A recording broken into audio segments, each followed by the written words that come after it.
Le fruit de l'esprit, la bonté. Bonjour à tous et à toutes. Aujourd'hui, je continue de te parler de la bonté, qui est une des facettes du fruit de l'esprit, mentionnée dans Galates chapitre 5, verset 22. Et la semaine dernière, je te disais que la bonté de Dieu était illimitée, qu'elle n'avait pas de fin. Alors pourquoi Dieu est bon? Parce qu'il nous aime.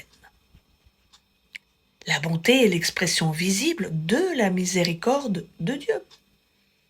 La miséricorde divine, c'est la compassion du Père, qui aime tous ses enfants et qui souhaite partager cette compassion pour toutes les formes de souffrance. Donc par sa miséricorde, Dieu va exercer sa bonté.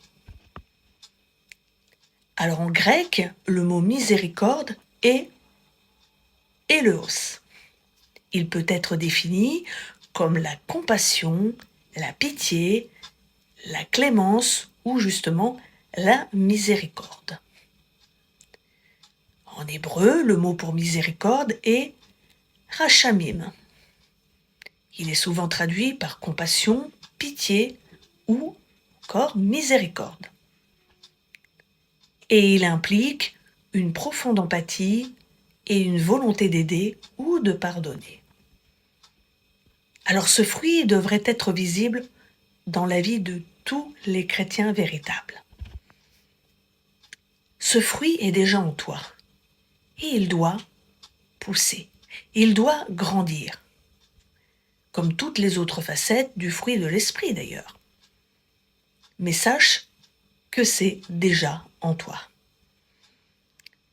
La manifestation de la bonté ne va pas se faire par tes propres forces, mais par l'Esprit de Dieu. Bien sûr, tu dois être participant ou participante à cette nature divine. Participant, participante à la nature divine signifie que notre nature devient semblable à la nature de Dieu. Et la bonté fait partie de cette nature divine. Alors je te dis à demain pour la suite de cette capsule. Si tu aimes ce contenu, n'hésite pas à t'abonner.